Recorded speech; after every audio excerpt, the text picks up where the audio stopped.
Hello folks, today's video is about the options of the F80 M3, and I've got my window sticker here with me, so we're going to go through all the options so that you can visualize when you're looking on AutoTrader or wherever, and you can make some informed decisions. So the first thing obviously is going to be the color.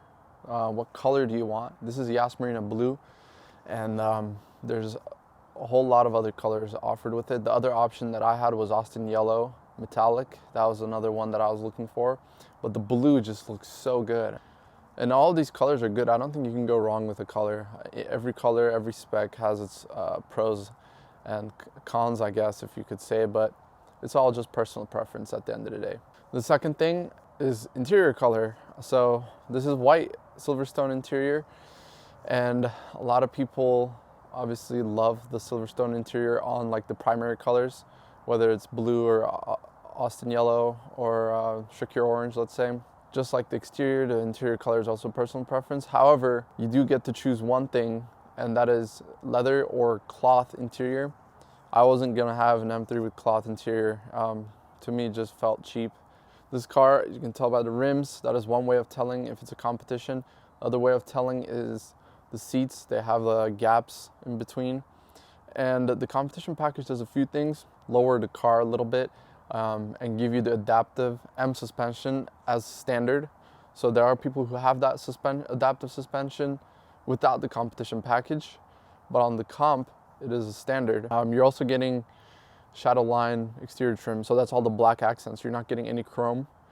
You're getting increase in horsepower and also exhaust sound. So that's been proven, is that the exhaust is reworked on the competition package just by a little bit, and you can tell. I think it's the way the car is tuned, and the exhaust is actually different part numbers from stock as well. There's more pops and a little bit more tone to it.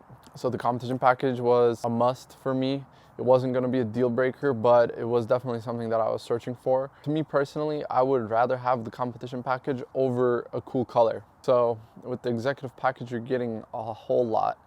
The first and foremost, you're getting the headlights. They're Icon headlights. They look obviously amazing and it's super sought after. I know a lot of people who are pre-facelift that option in the Icons. However, if you are pre-facelift, the executive package is still going to give you adaptive LEDs. You're getting automatic high beams, you're getting heads-up display, you're getting the top and side view cameras, you're getting the parking sensors, you're getting a whole bunch of stuff like heated steering wheel. I mean, this executive package to me is the deal breaker. If a car didn't have the executive package, I would skip on it immediately. Some ways to kind of look for it: when you look inside the car and let's say you're going through the pictures, you can look by the shifter to see if you have the camera buttons there, because some of the ones that are an option won't have the buttons. The car was also an option with the blind spot detection. There are some options it's missing, like the lane change assist and lane keep assist, all that stuff, which I guess I don't really care about that, but the blind spot detection is a nice plus. So some stuff that my car is missing: carbon ceramic brakes. It didn't matter if I had these brakes, the regular M compounds or carbon ceramics. I was personally not searching for carbon ceramics, to be honest, because I didn't want to have to deal with the squeaking and the replacement when eventually that time does arrive, even though they last way longer than the regular brakes. Another thing to note is we have the front and rear heated seats. So there's rear heated seats, which is a really cool option for my passengers in the winter. This car came with all the carbon fiber pieces, like the front lip, the mirror caps, and the spoiler from factory. So I actually didn't do those aftermarket.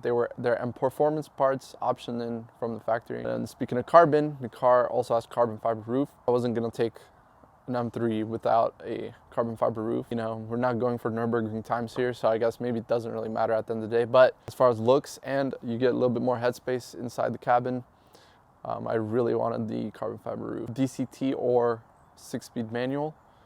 And for me, I really wanted to own a DCT, but I didn't care. So when I was looking for the car, the spec overall with like the color and the interior color and the options were more important to me than which transmission it was. So if this car was a manual, I feel like I still would have bought it. You can make a case for both, and you can't really go wrong with any transmission. Another sought out option is the full merino leather. So that's the leather dash and the door trims. I would have taken full leather any day of the week, but you can't get, I guess, the 100% spec that you always want. All right, so now that we're kind of through the options, the next topic of discussion is the facelift. So you guys know the 2015 was the first year they did the M3, but the car in 2016 got its first facelift, and you got an upgraded iDrive. You got your tail lights became LEDs, and your headlights also got the LCI headlights. Now, to differentiate from LCI and Icon headlights